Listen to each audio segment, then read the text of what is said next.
Shalom, puji Tuhan. Tema umum kita adalah membangun keluarga ilahi.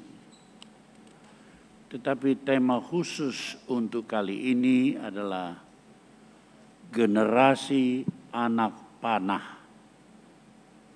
Dalam membangun keluarga ilahi, kita mesti membentuk generasi turunan-turunan kita menjadi anak panah yang cemerlang. Untuk itu kita mesti mengerti bahwa setiap orang tua adalah pemegang busur dan anak-anak itu adalah panah dalam kehidupan kita. Next kita lihat.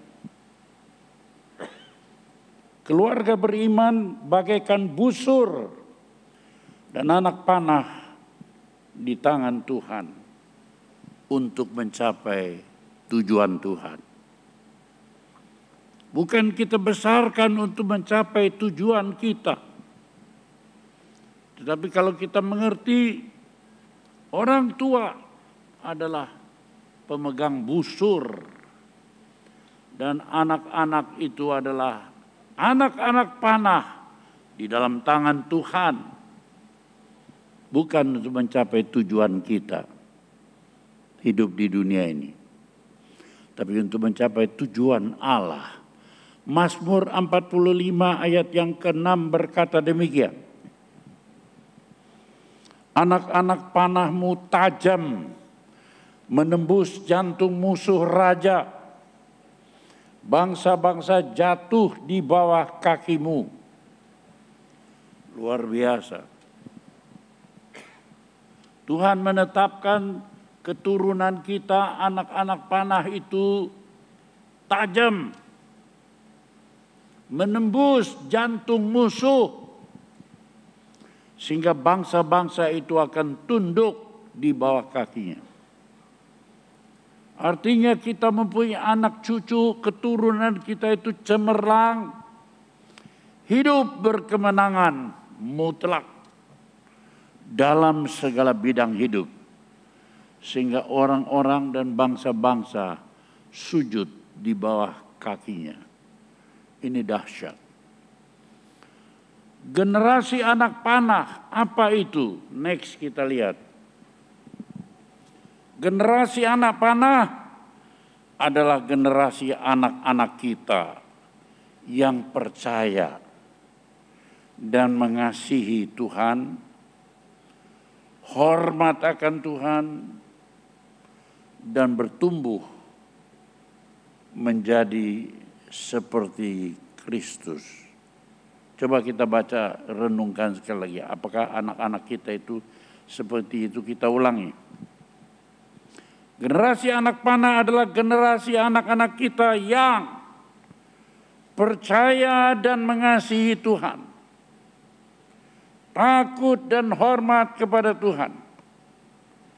Lalu bertumbuh menjadi seperti Kristus.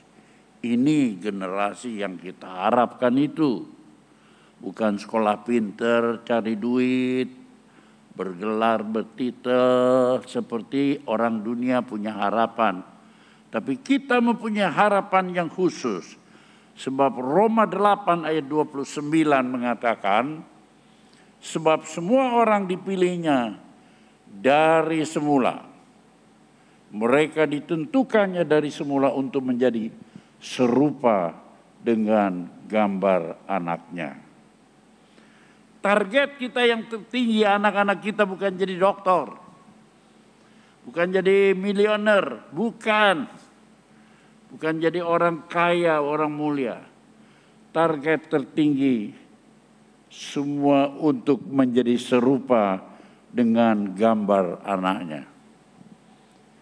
Kalau mereka serupa dengan gambar anak Allah, ini adalah satu jabatan tertinggi yang menjamin kehidupan di dunia sampai di akhirat. Ini yang kita cari, saudara sekalian. Untuk itu siapa yang paling bertanggung jawab untuk membentuk generasi yang perkasa itu? Next kita lihat. Orang tualah yang paling berpengaruh dalam perkembangan karakter dan perkembangan moral anak-anak kita. Dan harus mendidiknya sedini mungkin. Sedini mungkin, sekecil mungkin kita didik untuk mengembangkan karakter. Karakter itu sifat jiwa kita. Baik atau buruk. Sifat jiwa yang jujur, yang tulus, yang benar. Atau moral. Moral itu kelakuan tindak tanduk kita di antara manusia. Tapi karakter itu satu yang kita pertanggungjawabkan di hadapan manusia. Dan lebih lagi di hadapan Allah. Karakter kita. Ini yang bertanggung jawab itu orang tua. Mazmur 127 ayat 4 dan 5 berkata demikian. Seperti anak-anak panah di tangan pahlawan, demikianlah anak-anak pada masa mudanya. Jadi anak panah itu ada busurnya. Dan busur dan anak panah itu harus berada di tangan pahlawan. Bukan di tangan pecundang yang mengibatkan sekarang manusia itu lahir asal beranak.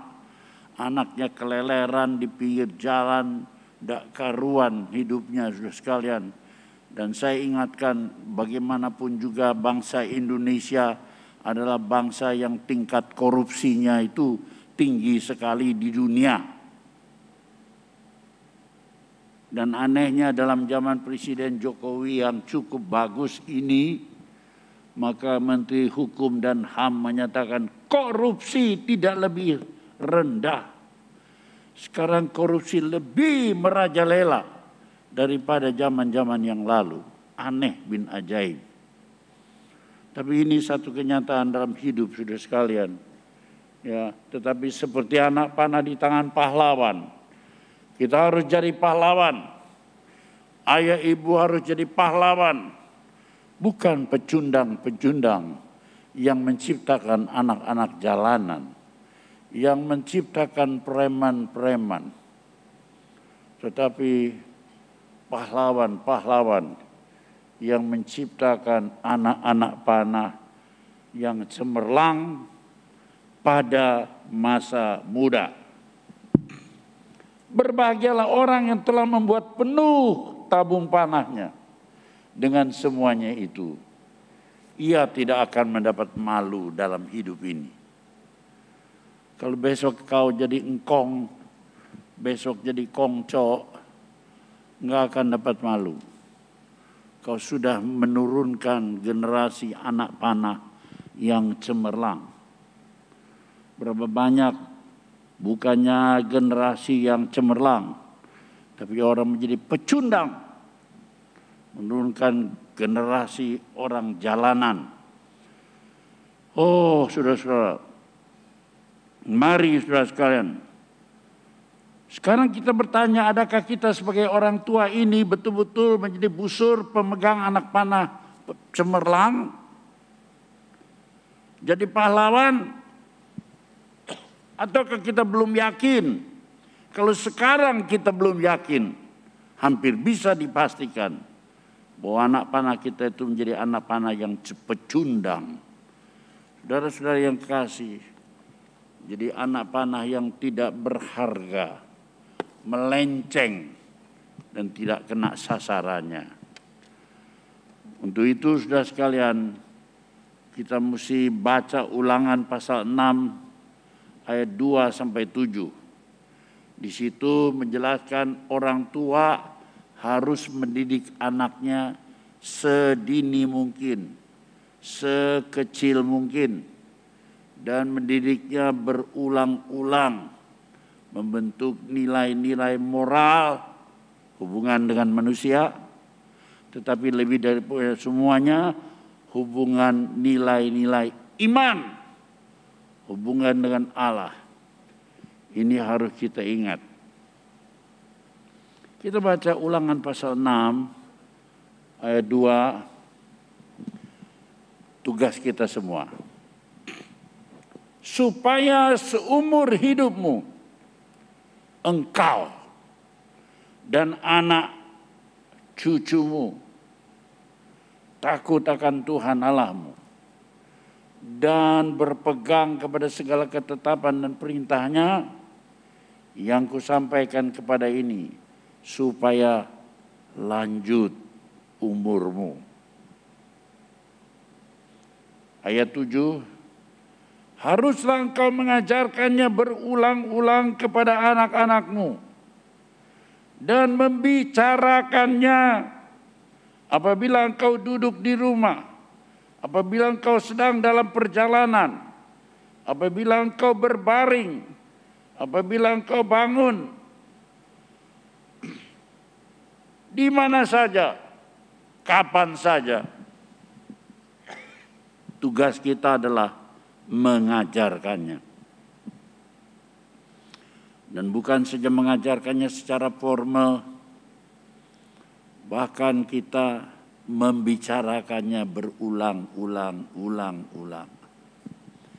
Di dunia ini tidak ada bangsa yang memegang hukum ini, kecuali bangsa keturunan Abraham, Ishak, Yakub. Abraham beranak Ishak, Ishak beranak Yakub. Yakub itu kemudian ganti nama Israel. Dan ini beranak 12. Jadilah suku bangsa Israel yang sekarang ini. Ini suku bangsa yang diciptakan Tuhan, keturunan ilahi yang luar biasa. Ini bangsa yang pernah berbuat salah. Dalam zaman Yesus, Yesus datang, mereka salibkan Yesus. Sebab mereka itu ahli dalam perjanjian lama. Tapi mereka tidak mau terima perjanjian baru kedatangan Yesus. Sehingga Yesus itu ditolak oleh mereka. Dan kemudian mereka berkata, biar darahnya tertumpah, tertanggung atas kami sekalian. Salibkan dia, salibkan dia. Darahnya tertanggung atas kami sekalian. Pernahkah saudara betul-betul mempelajari sejarah Israel? Bangsa itu yang besar diberkati Tuhan, keturunan Abraham itu, karena sumpahnya melawan Yesus. Tahun 70, dalam tahun Masehi, tahun 70. Jenderal Titus dari Roma datang menggempur negeri ini. Sehingga tidak ada satu batu tersusun di atas batu yang lain. Bait Allah itu diruntuhkan, tembok-temboknya dicokel. Karena tembok bait Allah itu berlapis-lapis emas. Itu sebabnya bangsa Romawi datang menghancurkan itu, saudara sekalian. Mengambil harta bendanya. Dan ingat tahun 70. Bangsa Israel itu tersebar ke seluruh dunia karena menepati sumpahnya, terkutuklah bangsa ini. Tetapi Tuhan juga lebih menetapi sumpahnya, janjinya kepada Abraham. Tidak untuk selama-lamanya. Aku akan memanggil kembali bangsa Israel dari seluruh penjuru alam untuk kembali ke negerinya. Tahun 1940, lebih dari 18 abad bangsa ini tersebar di atas muka bumi.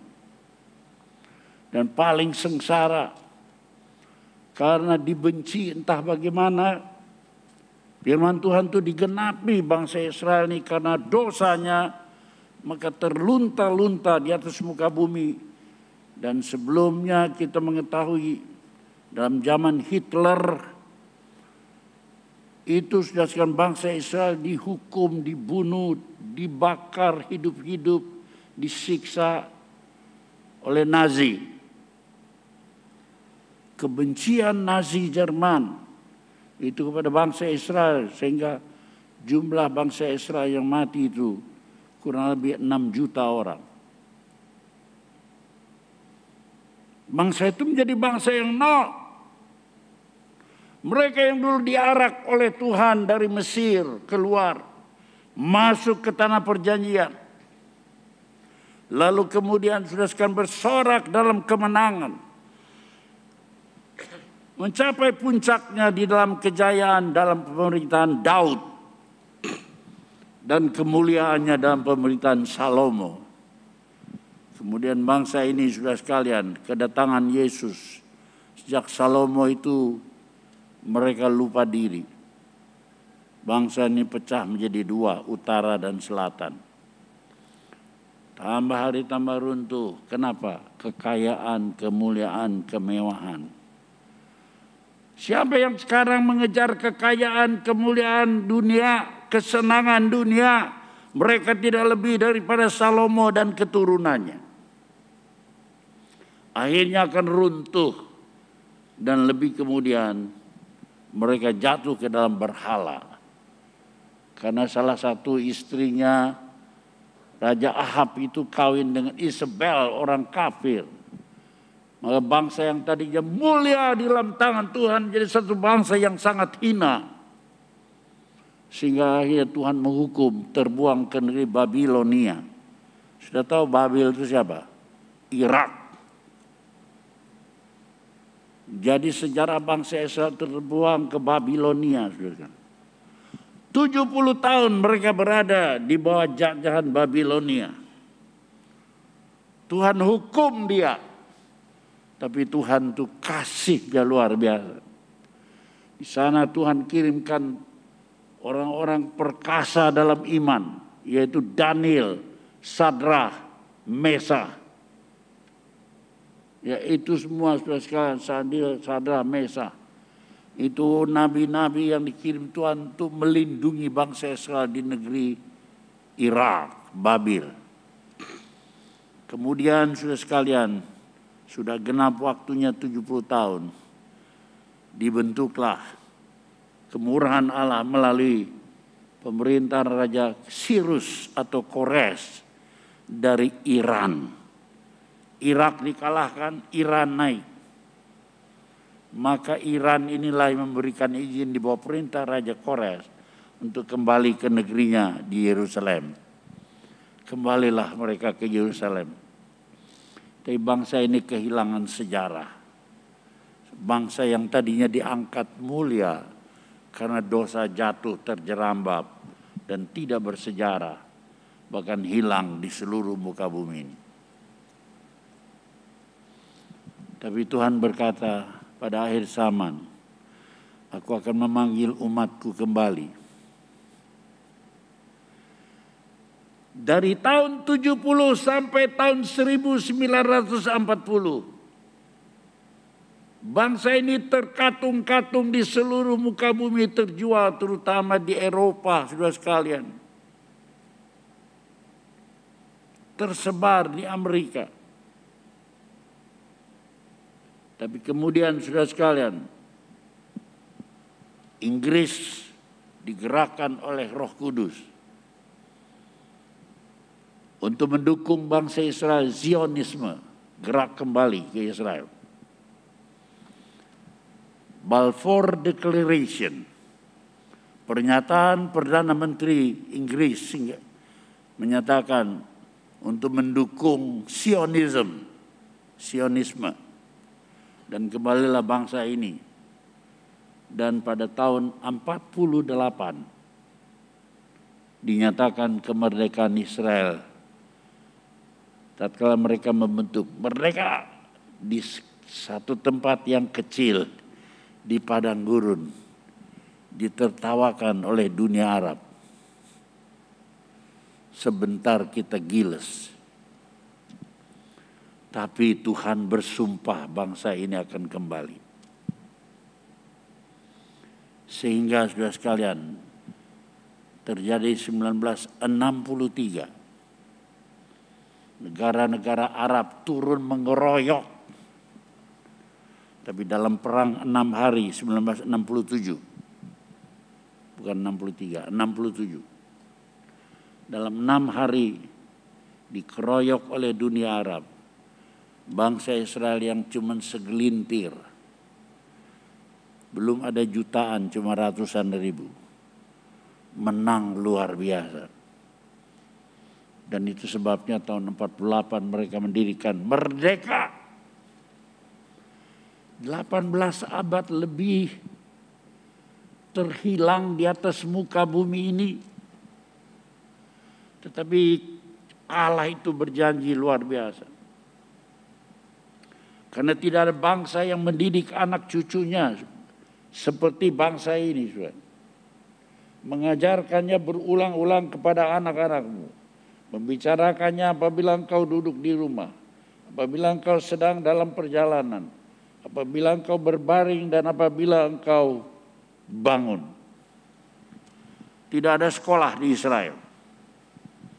Yang ada dulu itu adalah bapak mesti mengajarkan anak-anaknya. Zaman sekarang kelihatannya hebat. Bapak, ibu cari duit.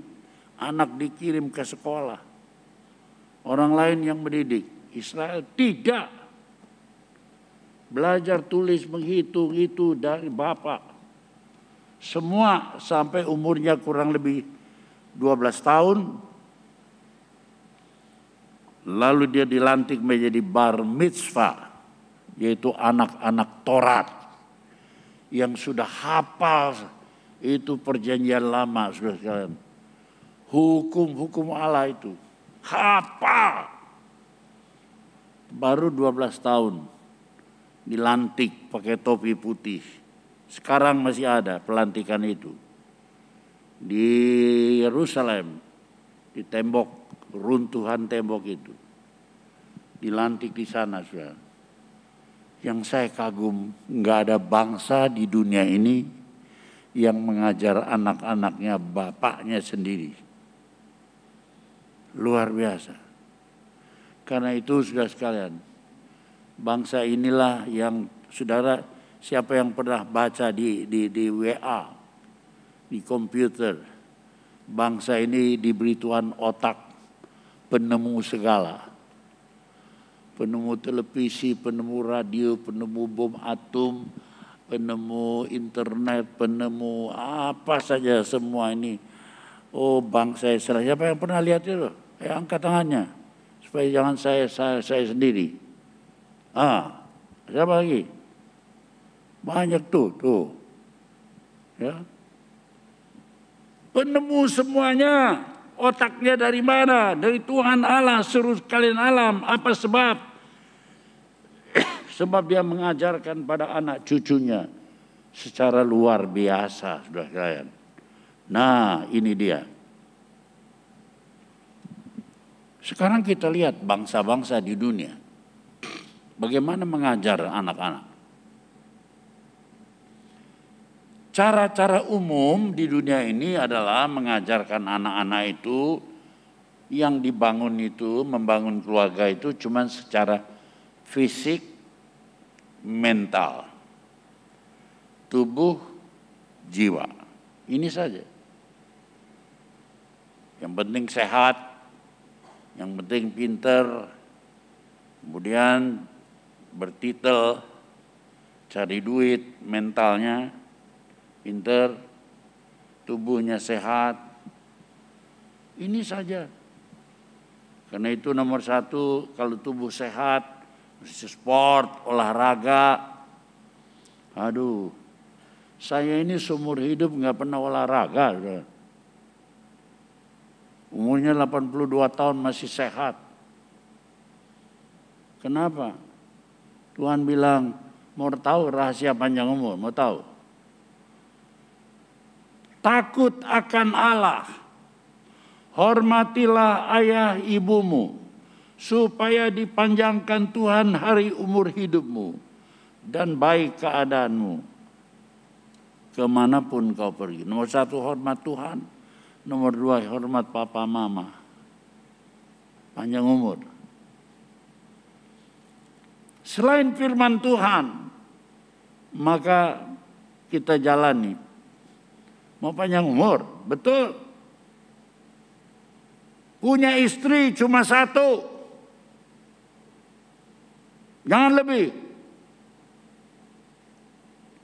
Ya saya sih satu, cuma yang sembunyi 3, yang lain 5, yang lain saya ngacak kemana-mana wae.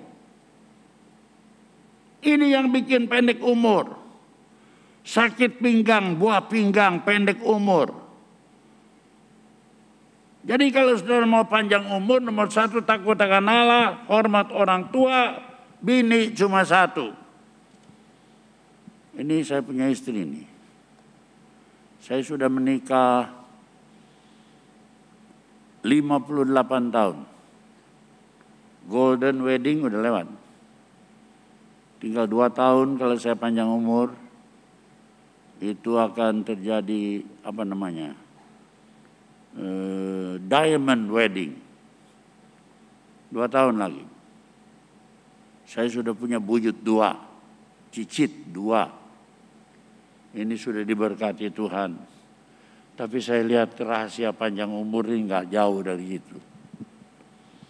Bukannya sehat secara manusiawi, sehat rohmu, tidak kelayapan, punya istri cuma 1, jujur sama Tuhan, pasti panjang umur. Takut akan Allah, hormat orang tua, punya istri cuma 1, panjang umur.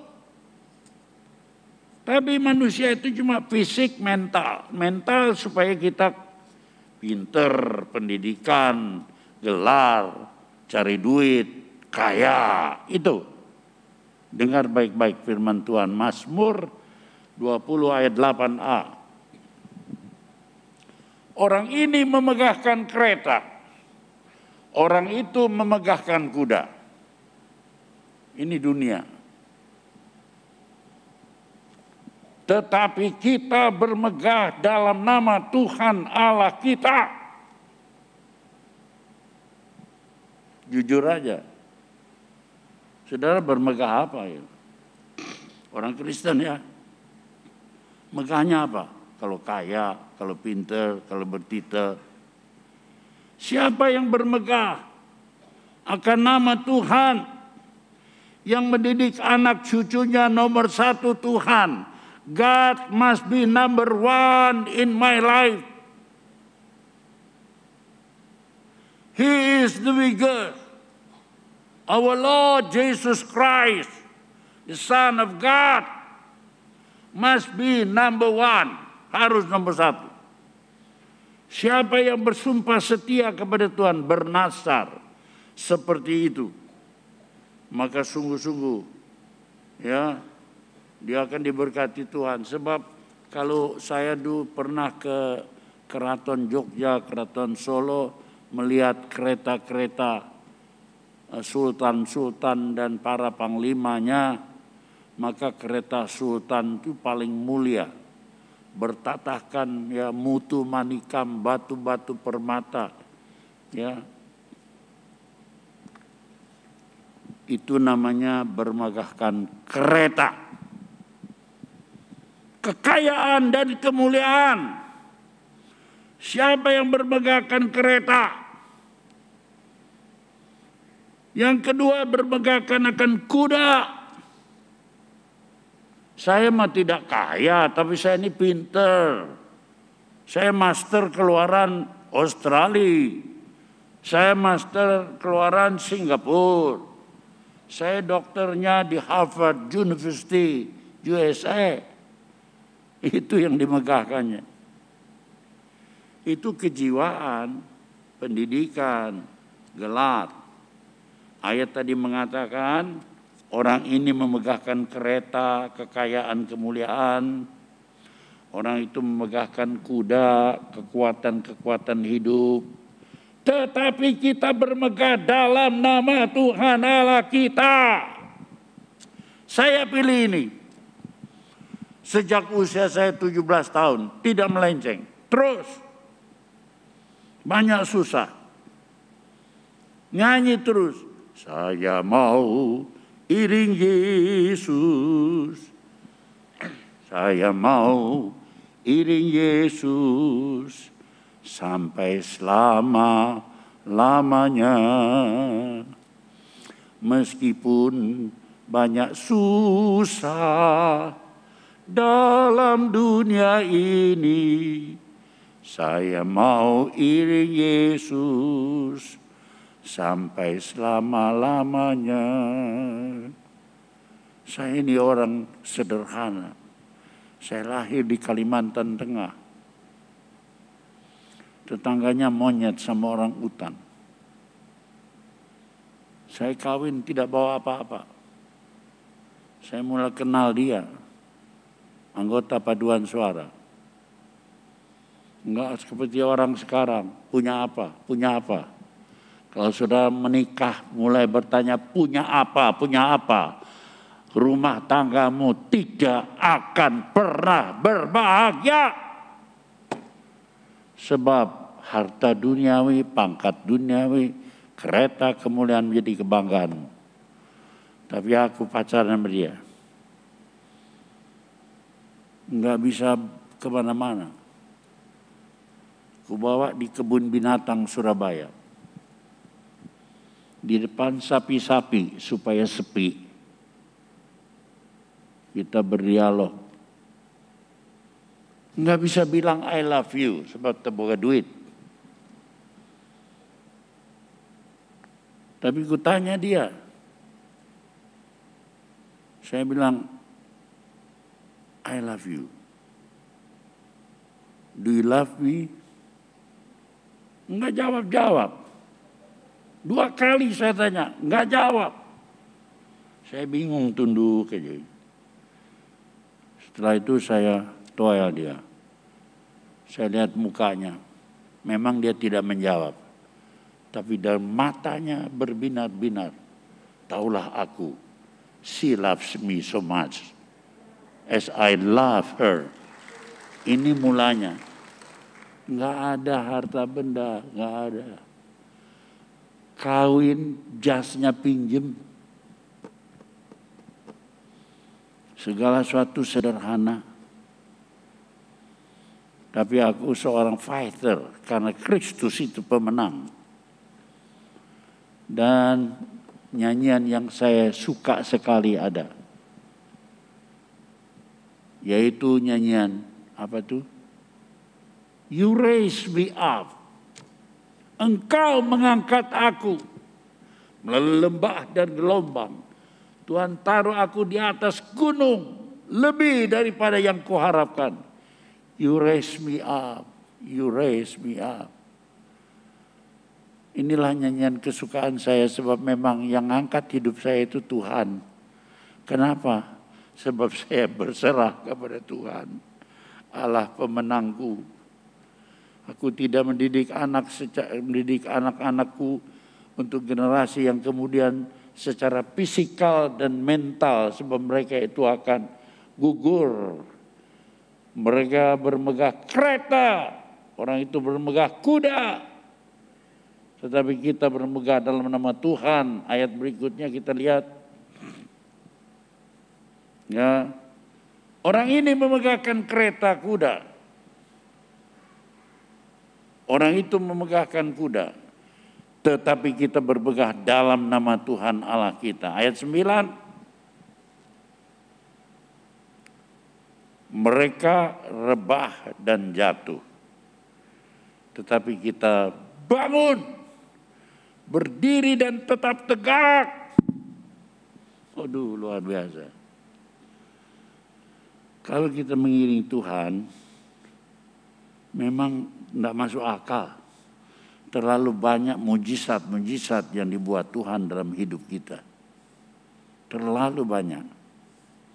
Saya kalau mau cerita ngarang buku setebal apapun riwayat hidup, nggak akan muat. Menceritakan bagaimana ajaib Tuhan, saudara. Sebab kalau manusia itu cuma secara fisik, secara mental, itu betul memenuhi keperluan tubuh dan jiwa, fisik, mental, tubuh dan jiwa. Memenuhi hidup di alam dunia saja. Tapi mereka lupa bahwa mereka akan segera mati. Ya. Jadi sudah sekalian, kalau fisik, mental, sekolah pinter, cari duit, bergelar, kaya, itu cuma akhirnya di pintu kubur. Enggak lebih. Berapa lama sih manusia hidup itu? Akhirnya di kematian. Mereka lupa bahwa di dalam 1 Tesalonika 5 ayat 23, Allah itu menciptakan manusia roh, jiwa, tubuh terpelihara dengan sempurna sampai pada kedatangan Kristus yang kedua. Jadi sudah sekalian 3. Roh, jiwa, tubuh. Yang dibangun manusia cuma 2. Fisik, mental, tubuh, jiwa. Tubuh, jiwa. Halo? Ingat betul. Yang dibangun di dunia itu fisik, mental, tubuh, jiwa. Akhirnya mereka jatuh dan rebah. Tapi mereka lupa yang ketiga, ada faktor spiritual. Fisik itu bertempat di perut kita ini. Makanya kalau orang baru lahir itu nomor 1 sudah sekalian dia. Kenapa? Dosa nenek moyang. Langsung nomor 2. Makan. Perut itu mewakili tubuh. Perut ini mewakili hawa nafsu. Ini tubuh. Hawa nafsu makan, hawa nafsu marah, hawa nafsu serakah, mau menang sendiri, keleci. Ada 10, maunya 10 buat dia, adiknya tidak dikasih. Itu dari hawa nafsu. Sekarang kita didik. Dari perut naik ke kepala, jiwa. Supaya jadi anak yang bermoral, baik, hubungan. Tapi kita lupa mendidiknya secara spiritual. Spiritual itu pendidikan roh.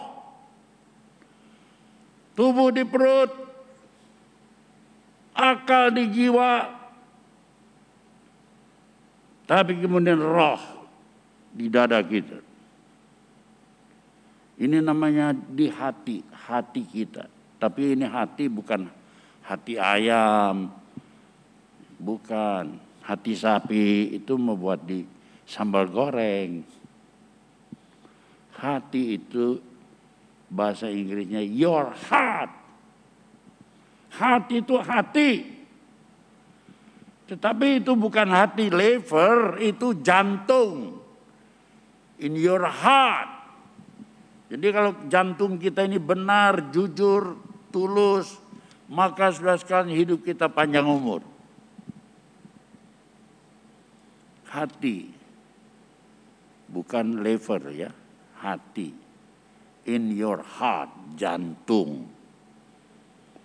Makanya kita kalau bohong, suka nipu, jantungan. Paena pasti serangan jantung.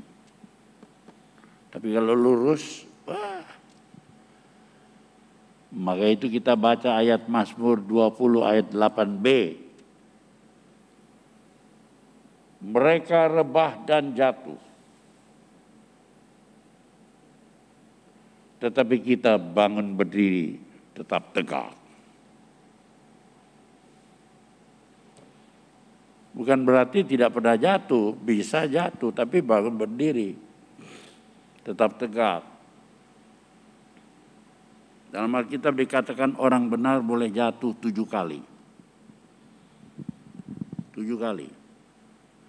Tapi akan bangun kembali. Saudara berbisnis apa saja, kalau saudara sungguh-sungguh dalam Yesus pasti bisa rugi. bisa jatuh. Tapi Tuhan bilang kalau Anda jujur, pasti bangun kembali. Bangun kembali itu yang ke-8, orang benar jatuh 7 kali, dia akan bangun kembali. Angka 8 itu angka luar biasa. Angka 1 itu kepala dan buntutnya ada 2. 1 kepalanya, buntutnya. 2 begitu juga ada kepala buntutnya. 3 ada, 4 ada. 5 ada, kepalanya ada, buntutnya ada. Angka yang tidak ada buntut, tidak ada kepalanya itu cuma 1. 8.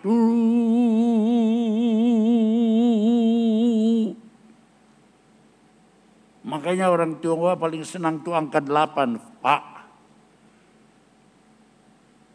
Dan saya lihat di dalam Alkitab 8. Dan memang itu nggak ada putus ya 8. Terus nyambung. Itu adalah Alkitab. Kapan?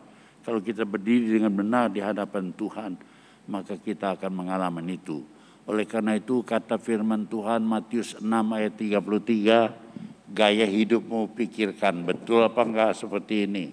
Kalau belum betul, hari ini dibenerin.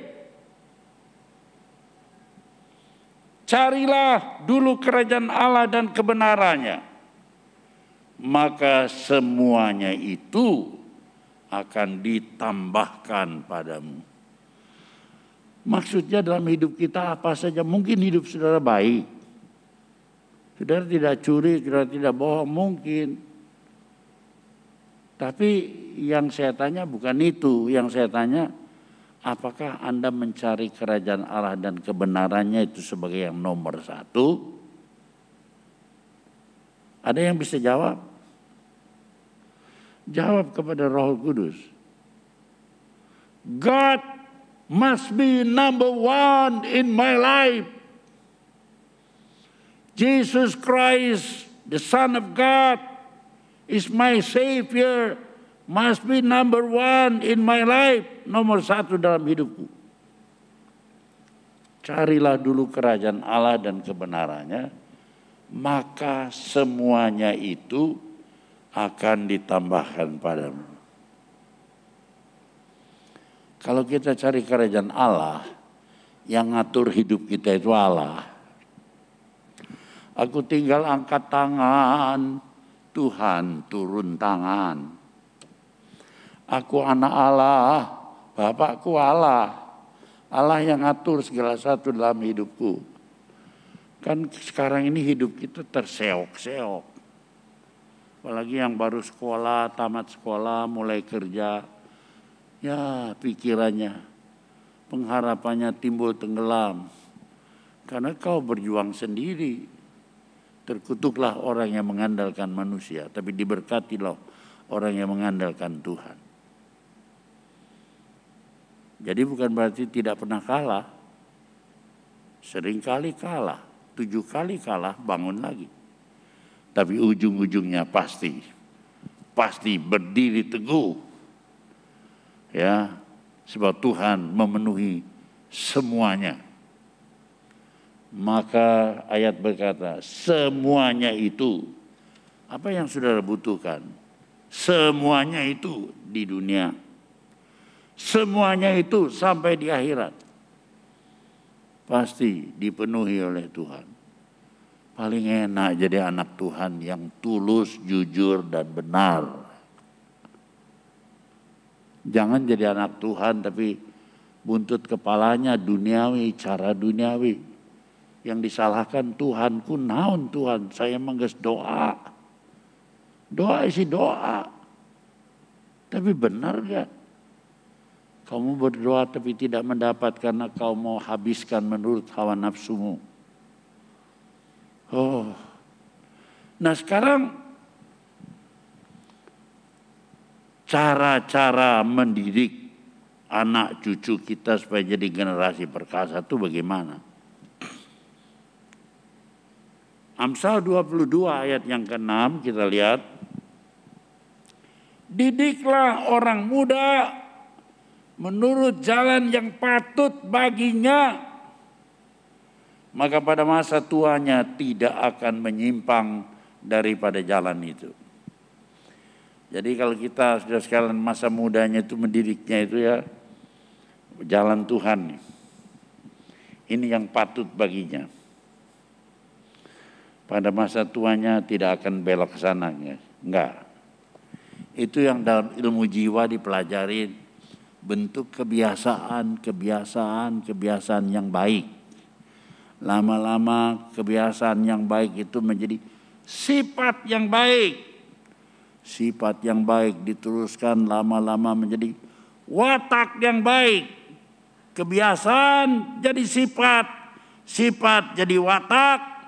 Kalau itu sudah biasa, berpuluh-puluh tahun dibentuk, jadilah perkasa.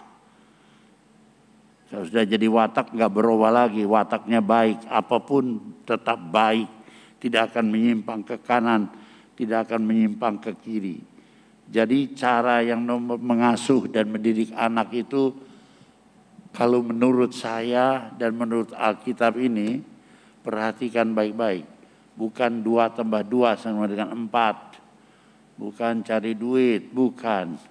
Ini cara nomor 1 itu anak-anak dididik, diasuh, mengenal Tuhan dan firman-Nya. Itu yang nomor 1. 2 Timotius 3 ayat 15 dan 16. Ini dengarkan baik-baik, ini cara Tuhan ya.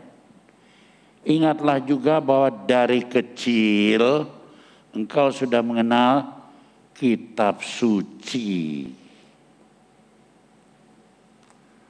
Dari kecil anakmu, cucumu sudah mengenal kitab suci yang dapat memberi hikmat. Hikmat itu bimbingan Allah dari surga. Pengetahuan dari sekolah di dunia. Tapi Alkitab itu memberi hikmat dan menuntun kepada keselamatan oleh iman kepada Kristus. Jadi nggak ada kitab yang lebih hebat yang menuntun kita dengan hikmat yang dari atas kepada keselamatan. Jadi nomor 1 itu 16. Segala tulisan yang diilhamkan Allah memang bermanfaat untuk mengajar. Ini tulisan yang diilhamkan Allah. Mengajar untuk menyatakan kesalahan. Salah benar ukurannya di sini. Bukan pertimbangan hati manusia berdasarkan tahayul, pelajaran daerah-daerah, ya, pelajaran daripada nenek moyang, bukan.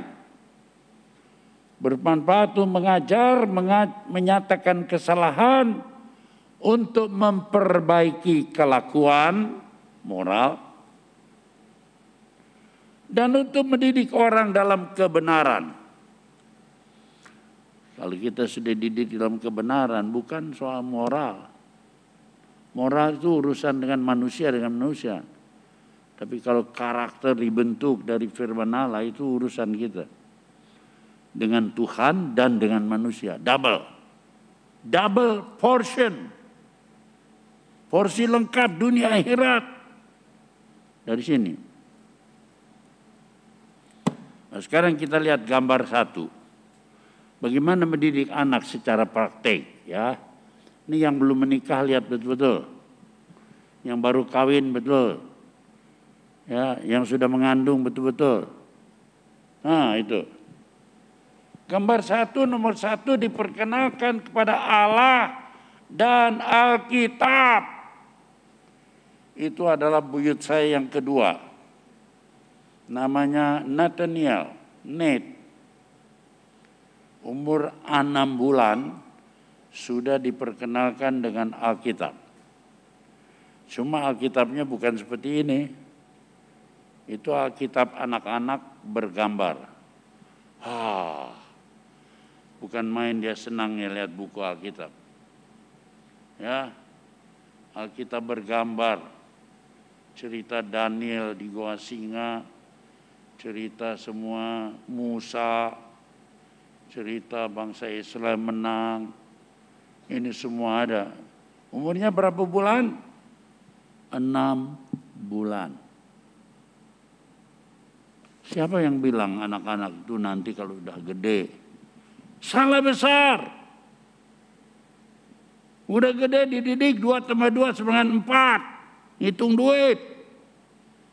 Nomor 1 mengenal Tuhan dan firman-Nya. 6 bulan. Gambar nomor 2. Nah, opa, oma, opa besar, oma besar, sama opa, engkong, dan cucu buyut tuh bersatu hati. Jangan bilang, lah engkong mah kolot, kumaha bapak nawe, kumaha ibuna. Keliru itu cara dunia. Tapi cara kita berkeluarga dalam keluarga ilahi harus campur. Engkong ma juga harus menyatu dalam firman Tuhan. Mendidik anak cucu bersatu bersama-sama. Jangan tiru cara duniai. Tapi lakukan seperti firman Tuhan. Gambar 3 itu Benaya dibimbing oleh ibunya usia 18 bulan. Setahun setengah. Mengerti Alkitab setahun setengah dan kemudian memuji Tuhan dengan nyanyian-nyanyian. Ya, kita lihat gambar 3. Serigala ada lubangnya. Burung di udara gimana? Setahun setengah dengan Alkitab. Mau baca? Ya. Burung di udara dulu. Burung di udara ada sarangnya. Tapi siapa yang gak ada tempat? Suaranya kurang besar. Tidak ada tempat. Gimana Ben? Burung di udara. Untuk meletakkan cuma kepalanya. Aduh kasihannya. Ya itu siapa itu? Ini umur berapa? 18 bulan. Sekali lagi coba. Serigala ada lubangnya. Burung di udara gimana? Burung di udara. Kita dulu. Mau baca? Nyanyian itu penting. Burung di udara dulu. Burung di udara ada sarangnya. Tapi siapa yang gak ada tempat? Tidak ada tempat. Gimana Ben? Untuk meletakkan kepalanya. Aduh kasihannya. Anak kecil tuh jangan dibilang bodoh. Mereka itu peka. Bahkan cucu saya yang kedua itu lebih fanatik. Kong ini mah udah lahir. Kuduna di perut itu kudu dia doakan. Jadi saya itu untuk buyut yang kedua itu terus numpangin tangan perutnya. Sudah. Terus. Kalau datang pasti perutnya. 6 bulan, 7 bulan, 8 bulan, 9 bulan. Doa.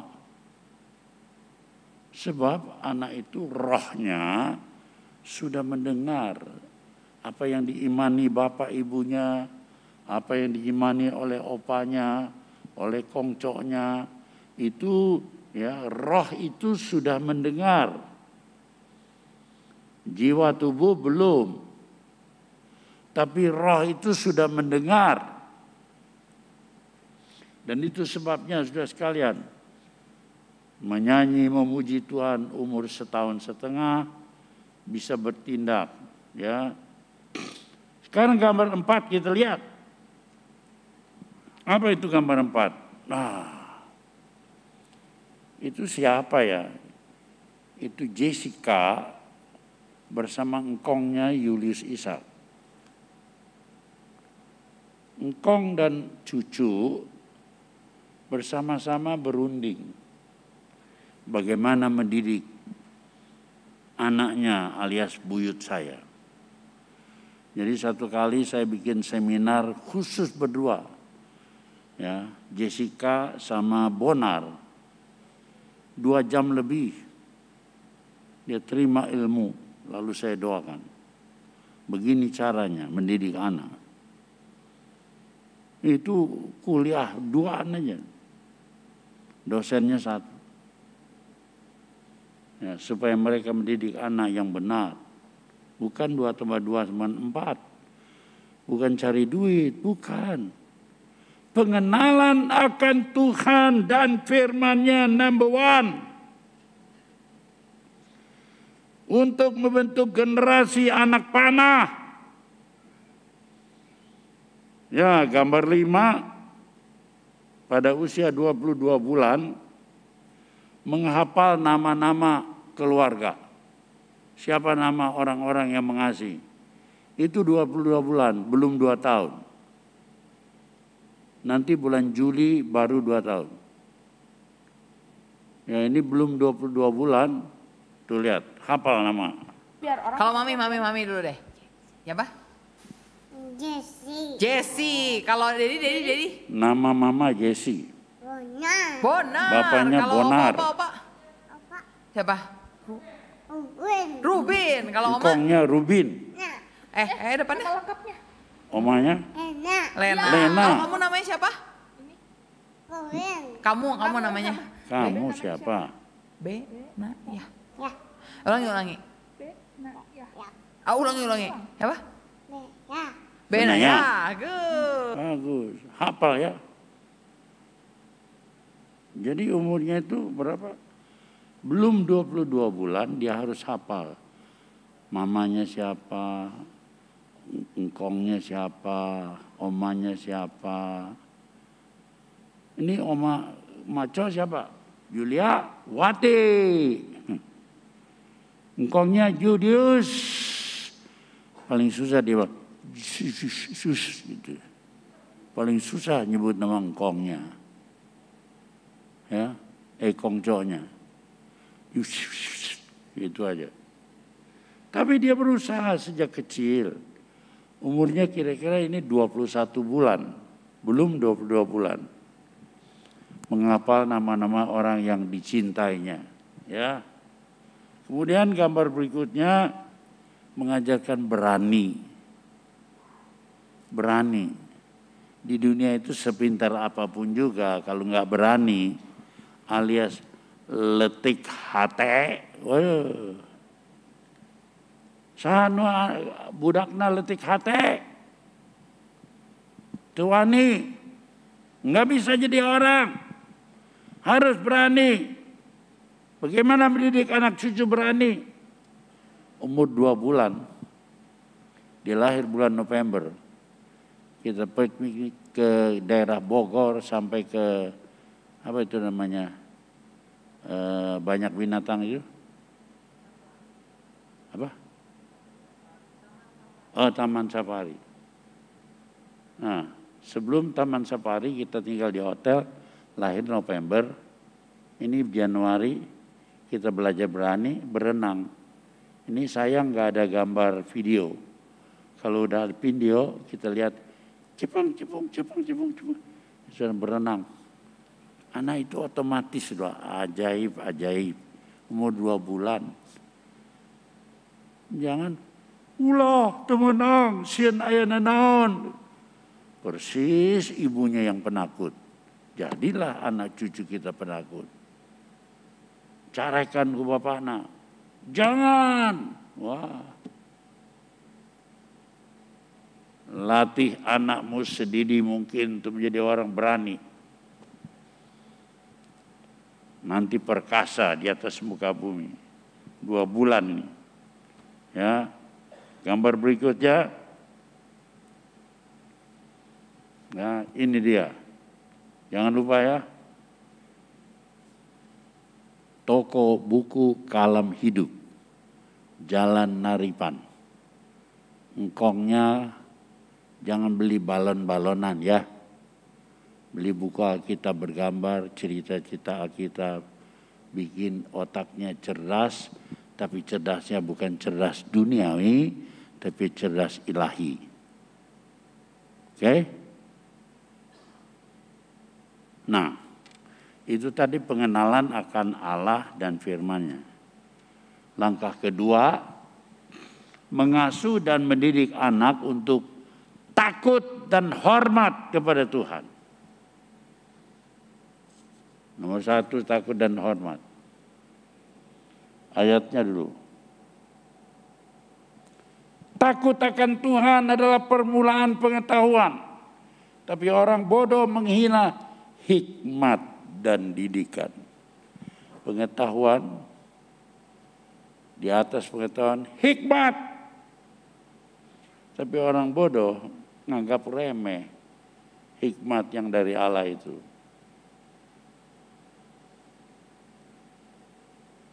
Takut akan Tuhan permulaan pengetahuan.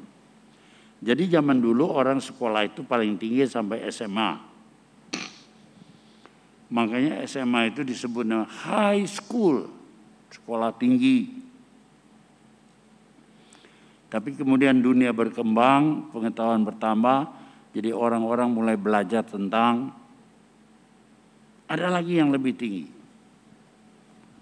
Nah yang lebih tinggi ini dikasih nama apa ya? Runding punya runding kasih nama University.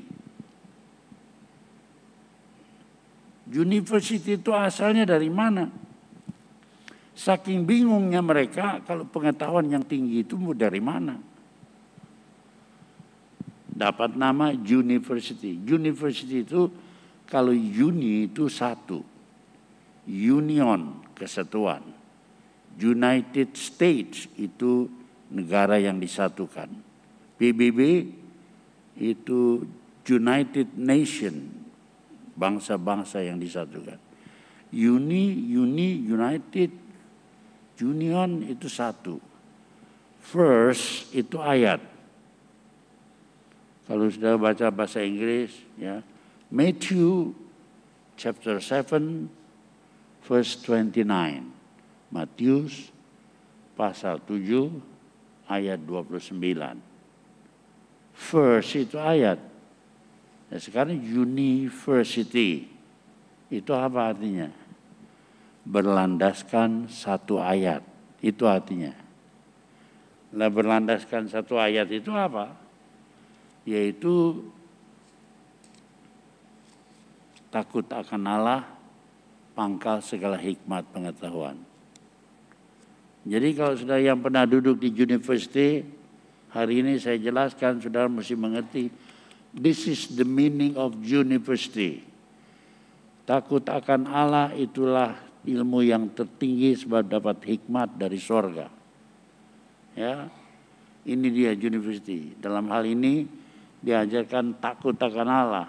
Itu sebabnya gambar itu bapaknya Bonar Tanujaya sedang mengajarkan anaknya itu tentang takut akan Allah. Dia bercerita tentang Daniel di gua singa. Tapi singa-singa tidak bisa menerkam Daniel. Itu gambar singa terbalik rupanya. Ya. Tapi kalau orang takut akan Allah, nomor satu Tuhan. Jangan takut. Allah beserta kita. Wah, ini pelajaran. Selain mengenal firman Tuhan, kita ajarkan takut akan Allah. Yang ketiga, asuh dan didik anak keteladanan hidup. Jadi dari kecil mesti ada teladan. Teladan hidup. Ya. Tuh, lihat. Di sini teladan hidupnya dari mezbah keluarga. Saya tidak pernah percaya kalau saudara tidak membentuk mezbah keluarga. Keluargamu akan cemerlang di tengah dunia yang jahat sekali. Dunia kita ini jahat sekali. Dan bapak ibunya memberikan sumber kejahatan kepada anaknya dengan cara memberikan handphone. Di dalam handphone itu umur 10, 11 tahun, 12 tahun mereka sudah kenal percabulan, perzinahan, persundalan dari handphone. Tapi ibunya, wah, budak saya mah dibelikan handphone teh umur 10 tahun. Bangga ya. Bangga ya. Bangga apa? Percabulan, persundalan, perzinahan. Di situ dia belajar. Ampun. Tapi kita memberikan teladan hidup. Nomor satu, kalau kita senantiasa bersekutu di bawah hadirat Allah. Ya, engkong, oma bersama-sama memangku cucu-cucunya. Ayah, ibu mangku anak-anaknya. Duduk dalam hadirat Tuhan. Membiasakan diri dalam mezbah keluarga. Sebab ini keteladanan hidup. Ada orang dari gereja tua, ya, gereja tradisi memprotes persekutuan doa ini. Dia bilang kalau persekutuan doa mah anak-anak jangan pepiluan, ulah pepiluan, jangan ikut. Itu nanti sebentar nangis. Jadi suasana tidak hikmat, diganggu. Anak-anak tinggalin aja deh. Dijaga si bibi, susternya. Supaya kita bisa dalam doa yang benar. Itu gereja tradisi, tapi Alkitab bilang, jangan larang anak-anak itu.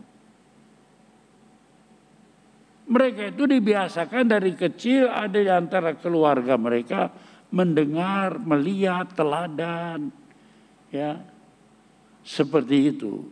Kita gereja Pentekostal karismatik, gereja Injili Pentekostal karismatik. Gereja Betel adalah gereja Injili, berdasarkan Injil sepenuh. Tapi juga bersifat Pentekostal, percaya Roh Kudus dan pernyataan. Tapi juga karismatik, percaya karunia-Nya.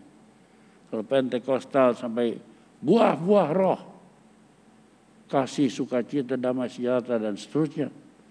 Tapi kalau karismatik bukan cuma buah roh. Karunia roh. Buah roh membentuk hidup kita ke dalam. Tapi karunia roh memberkati keluar. Karunia hikmat, karunia iman, karunia mujizat, karunia kesembuhan, pertobatan muncul. Jadi masuk ke dalam itu namanya karunia. Ya. Iman itu karunia, ada buah-buah roh, tapi keluar itu karunia roh. Nah, gereja itu baru maju kalau jangan cuma ke dalam, tapi keluar. Nah, di situ sudah sekalian. Jadi kita membentuk keluarga ini. Berbahagialah orang yang membentuk mezbah keluarga dari masa mudanya. Saya waktu Rubin masih kanak-kanak, anak saya yang kedua itu main keyboard. Bukan keyboard, dulu organ. Rubin main gitar. Seminggu minimal 2 kali atau 3 kali. Duduk bersimpuh di bawah kaki Tuhan. Kalau saudara belum bisa itu, mulailah dari berkeliling meja makan. Baca Alkitab dulu sebelum makan. Di Surabaya, di mana dulu saya bertobat di Malang, Surabaya, saya ajarkan kaum muda untuk mulai, ya, sebelum baca Alkitab jangan makan. Jadi rumah-rumah pemuda-pemuda itu bertulis, no Bible, no breakfast. Waduh, boleh itu. Kartunya ada di meja makan. No Bible, no breakfast. Yang lain menulis, tidak ada Alkitab, tidak makan pagi. Yang lain nulis, no Bible, no nasi goreng. Terjadi kebangunan rohani yang besar di Jawa Timur. Pada waktu itu di Jawa Timur, gereja yang terbesar, gereja di mana saya berlayani. Gereja Betel Indonesia Jalan Sulung Sekolahan nomor 8. Saya pimpinan kaum muda, dilanjutkan oleh Daniel Alexander.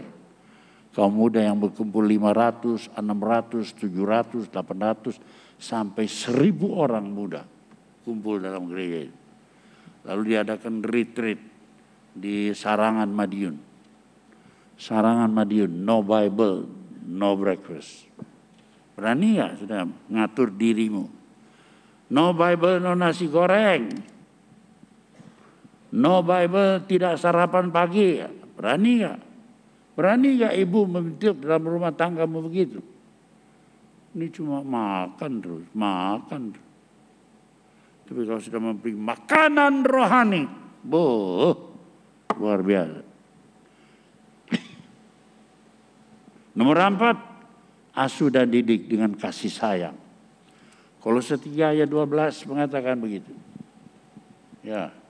Karena itu sebagai orang-orang pilihan Allah yang dikuduskan, yang dikasihnya, kenakanlah belas kasihan. Bukan saja kasih, tapi belas kasihan dari dasar hati kita yang paling dalam.